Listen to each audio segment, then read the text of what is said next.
Il est 8h, on est le 2 novembre 2020 et je dois écrire cette vidéo sponsor qui doit sortir impérativement le 8 novembre. Et c'est galère parce que j'aime pas ça et j'ai pas sorti de vidéo sur cette chaîne depuis 2 mois. C'est ultra casse-gueule et du coup, je sais vraiment pas comment je vais faire.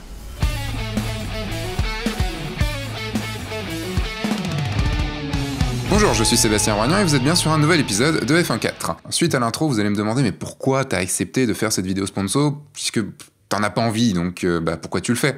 Puis de toute façon, on raffole pas de vidéos sponsor, et je vous rassure, moi non plus, je ne raffole pas de vidéos sponsor. Mais le truc, c'est que je pouvais pas dire non. Pour l'argent, non, même pas, parce que j'ai même proposé de la faire gratos. Parce que la demande vient de Stéphane Brachet, le boss de Matteo, qui est mon partenaire et ami depuis 4 ans. Sûrement un peu, oui, parce que le projet est bon.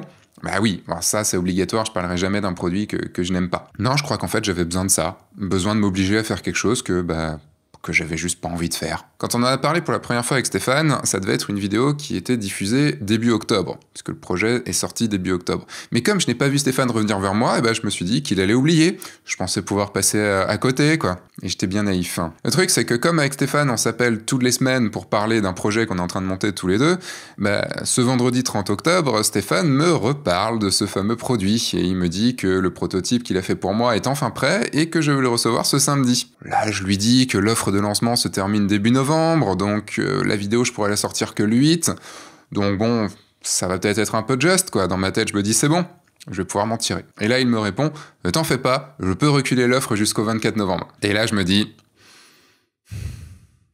et merde. Vu que je devais faire la vidéo et que j'en avais vraiment pas envie, ma première idée a été d'y passer le moins de temps possible. Donc en gros, de juste vous parler du produit et puis c'est tout. Le truc, c'est que c'est le niveau le plus bas de la création. Et au final, ça aurait servi à quoi? Ça ne vendra pas le produit, ça pourrait me brouiller avec Stéphane parce qu'il aurait vu que j'avais mis de la mauvaise volonté. Et le dernier truc, c'est que je vais devoir affronter vos réactions dans les commentaires. Et ça, j'en ai juste pas envie. Et pourtant, le truc, c'est que je dois avouer que j'y ai pensé. J'y ai pensé de juste faire un truc totalement bateau. Ma deuxième idée, ça a été de prendre ce produit-là et d'en faire un projet créatif. Car le truc, c'est qu'il y a moyen d'utiliser ce nouveau produit de Matteo de façon très basique, comme la première idée que j'ai eue pour cette vidéo, mais il y a aussi moyen d'en faire quelque chose de fort, de marquant, qui pourrait booster notre esprit créatif durant tout 2021. Et déjà, cet axe, il est bien meilleur, mais juste faire une vidéo qui va juste vous motiver et vous dire « Hey, en 2021, faites un projet créatif grâce à ce produit-là !» J'ai envie de dire « Mouef, pas assez fort !» Faudrait vraiment que j'aille encore plus loin que ça. Le truc, c'est que s'il suffisait d'un nouveau produit pour qu'on devienne créatif, ça se saurait. Ces dernières années, j'ai eu plein de nouveaux joujoux, et pourtant, combien de fois j'ai shooté ces dernières années? Je parle vraiment de shooter pour moi, j'enlève le côté pro. J'ai regardé. Et en 2018, j'ai shooté 6 fois. En 2019, j'ai shooté 9 fois. Et en 2020, j'ai shooté 7 fois. Et pourtant, la photo, c'est ce qui m'anime le plus, c'est ce qui me fait vivre intellectuellement et créativement. Alors qu'au début, c'était pas ça. En 2009, j'ai shooté 60 fois, en 2010, j'ai shooté 123 fois, en 2011, j'ai shooté 115 fois, en 2013, j'ai shooté 125 fois. Pendant mes premières années, j'ai fait un 365, j'ai fait un autoportrait un peu modifié par jour pendant 15 jours, j'ai fait un gros autoportrait photoshopé par semaine pendant 10 semaines, j'ai shooté une douzaine de concerts par mois, j'allais au shooting au moins 2 fois par semaine. Et là, je peux me poser la question, qu'est-ce qui s'est passé? Qu'est-ce qui me manque maintenant? Alors que bon, les idées sont toujours là, j'en ai 15 à la seconde. Alors bien sûr, il y a la fatigue, c'est difficile de garder le rythme durant des années. Les à côté, faire F1.4 m'a pris beaucoup de temps, faire le guide du photographe de mariage, ma deuxième chaîne, m'a pris aussi énormément de temps ces 2 dernières années. Faire les formations que je sors me prend aussi beaucoup de temps et beaucoup d'énergie. Et le truc, c'est qu'il a aussi fallu aboutir mes photos et les vendre pour pouvoir faire d'autres photos, comme des expos, des livres, et le prochain livre qui va arriver en début d'année prochaine. Et sûrement aussi d'autres choses, comme la peur de ne pas y arriver, d'autres choses auxquelles je ne pense pas maintenant. Mais si vraiment je me pose la question du pourquoi je me défonçais avant pour faire une photo, c'était pour m'amuser? Oui. C'était pour apprendre? Ouais, j'avais besoin d'apprendre. C'était pour me challenger? Et oui, en fait, je crois que c'est surtout ça. J'avais besoin de me challenger, et le challenge me manque aujourd'hui. Pourquoi? Parce que depuis 2-3 ans, en fait, je peux quasiment faire tout ce que je veux. J'ai le matériel que je veux, j'ai les moyens pour bouger où je veux, j'ai le savoir pour, j'ai une petite renommée qui me permet de débloquer pas mal de situations. Je dois dire que tout est plus facile qu'avant. C'est la raison du pourquoi j'ai accepté de faire cette vidéo. Et même si à la base, c'est pour répondre à la demande d'un partenaire et surtout d'un ami, en fait, une fois enlevé le « j'ai pas le temps » et les autres excuses que j'ai pu me trouver, je savais que faire cette vidéo, et la faire bien allait être un vrai challenge pour moi. Et le challenge, c'est quoi? Le challenge, c'est de la contrainte. C'est en fait ce qu'est cette vidéo pour moi à la base, une contrainte. J'ai voulu dire non, mais j'ai pas réussi. Et c'est l'exemple parfait pour pouvoir vous en parler de la contrainte, et c'est quelque chose dont je voulais vous parler depuis très longtemps. La contrainte est la meilleure chose qui puisse vous arriver créativement parlant. Et pourtant, la contrainte, c'est quelque chose qui est super décrié. Et j'entends d'ici, là, juste par la pensée, là, vous, derrière votre ordinateur, mais laisse-moi faire ce que je veux, m'impose pas des choses, je veux être libre. Et pourtant, sans contrainte, on reste devant notre page blanche sans savoir quoi écrire.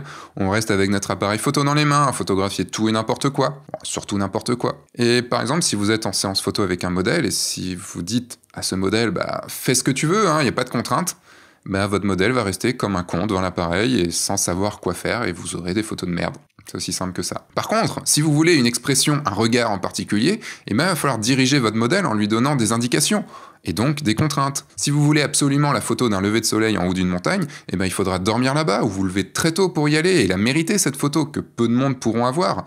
Si vous voulez une bonne photo de concert en festival, et qu'au lieu des 3 premières chansons, on vous autorise que 40 secondes, il faudra vous bouger le cul pour faire cette photo, ou être créatif pour pouvoir contourner les contraintes. Si en plein milieu d'un shoot, votre unique flash tombe en panne, il va falloir être créatif si vous voulez vraiment sortir quelque chose. Si vous n'avez pas le matos nécessaire, et pas l'argent pour l'acheter, vous allez devoir trouver un moyen pour faire sans, et faire quelque chose à la hauteur de vos espérances. Sinon quoi?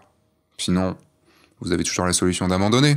Mais ça, c'est la solution de facilité, et ce n'est pas comme ça qu'un projet verra le jour. La contrainte est même un passage imposé pour pouvoir s'améliorer. Il y a une phrase que mon ami le Turc sort très souvent, qui est « L'œuvre se crée lorsque l'idée se confronte en réel ». Lorsqu'elle est roulée dans la boue du réel. Et oui, c'est ce que je rappelle souvent. On a trop tendance à opposer l'idée, l'imaginaire pur, au réel, à notre concret. Comme si les deux étaient incompatibles et qu'une seule idée suffisait.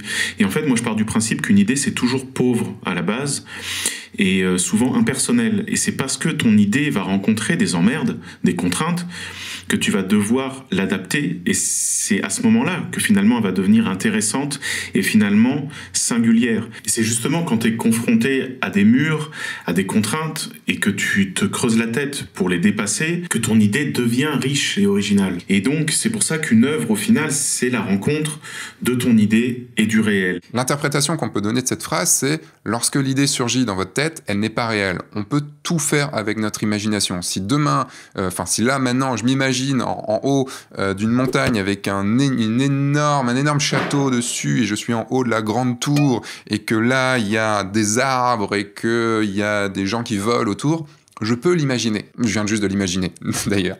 Par contre, lorsque l'idée doit être réalisée en vrai, les contraintes du réel viennent peser dans la balance, et nous nous devons d'adapter notre idée de départ, sinon nous serons déçus de la finalité, puisque la finalité sera de la merde, tout simplement. Ce qu'on aura fait, c'est de la merde. Et le truc, c'est que si on peut tout faire, si tout est à notre portée, on n'a juste plus vraiment envie de faire les choses, car en fait c'est plus marrant, c'est plus challengeant, ce n'est plus grisant, c'est le fait d'aller au-delà de la contrainte imposée qui rend meilleur. Même si je connais pas mal le cinéma, je vous passerai tous les films qui ont été bien meilleurs parce qu'ils ont eu une contrainte, et surtout une contrainte d'argent, une contrainte de pas pouvoir réussir à faire les choses telles qu'elles avaient été imaginées à la base, et ils ont dû s'adapter. Et le truc, c'est qu'on arrive à la fin de cette vidéo, et je me rends compte que j'ai toujours pas parlé de ce produit, et si j'en parle pas, je pense que Stéphane, il sera pas content quand même. Parce que ce produit, c'est ce qui m'a fait faire cette vidéo, et surtout, en fait, ce produit, il est parfait pour se donner une contrainte.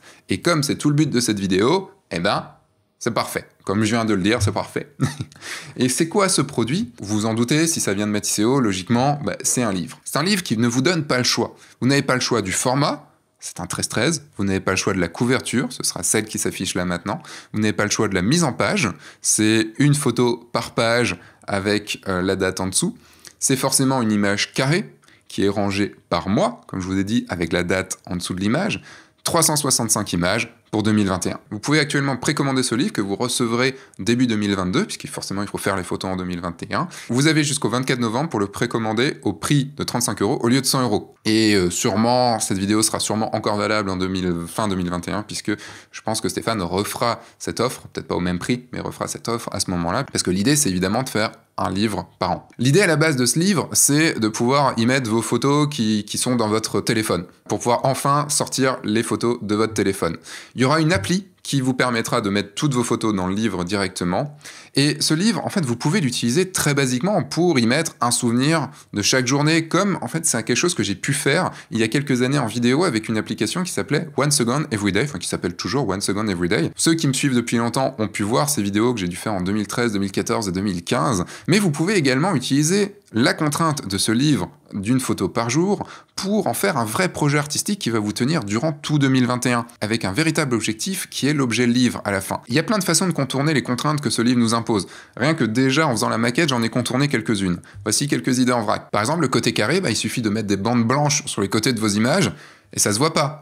Vous pouvez en faire un flipbook par exemple. Vous pouvez faire une image avec du texte dessus pour pallier au texte qui est non éditable sur le livre. Une idée comme ça, vous pouvez prendre en photo la même vue durant un an. Tous les jours durant un an, vous allez voir. Évidemment, les photos n'ont pas à être obligatoirement prises le 1er janvier, le 2 janvier, le 3 janvier. Vous en faites ce que vous voulez de ce livre-là. Et j'ai envie de vous dire, étonnez-moi avec ça, parce que j'ai envie de voir vos créations pour 2021. J'ai moi-même une idée pour utiliser ce livre pour 2021, que je vais mettre en place. Je vous donne rendez-vous fin 2021, enfin plutôt début 2022, pour voir vos créations. Et je pense, on a discuté un petit peu avec Stéphane, et je pense qu'on va mettre en place un concours, un petit concours du meilleur livre, du livre le plus original pour cette année 2021. On le fera sûrement tous les ans. Voilà, juste pour vous donner une motivation supplémentaire pour pouvoir faire un vrai projet. Le livre est à 35 € jusqu'au 24 novembre, jusqu'au 24 novembre 2020. L'offre sera sûrement relancée fin 2021, mais ça, je ne sais pas, je ne suis pas Stéphane. Et voilà, j'avais envie de vous en parler parce que c'est un 365 tout simplement, et un 365 est toujours une bonne idée pour pouvoir booster sa créativité et pouvoir s'obliger à faire des choses. Moi, je sais que quand j'ai fait mon 365, ça m'a appris énormément de choses et c'est ce qui m'a fait avancer dans la photo. Le lien pour commander ce livre 2021 est dans la description. Tout y est expliqué, donc vous avez juste à y aller. Voilà, il est 11h48, j'ai terminé le texte de cette vidéo qui doit sortir dimanche et je suis content de l'avoir fait. J'y ai passé ma matinée. Et je suis vraiment content parce que j'ai été au-delà, je me suis challengé. Et j'espère que vous aimez cette vidéo. Moi, en tout cas, j'en suis content. Je le verrai surtout une fois qu'elle est terminée, mais là, je suis en train de la tourner, j'en suis plutôt content. Et j'espère surtout que vous vous lancerez dans ce projet qui vous tiendra tout 2021 et peut-être 2022, 2023 et 2024. Moi, je vous dis à dans pas longtemps pour une nouvelle vidéo sur F1.4, pour un live aussi sur F1.4. Et vous avez également des nouvelles vidéos et des nouveaux podcasts qui sortent sur le guide du photographe de mariage, ma deuxième chaîne.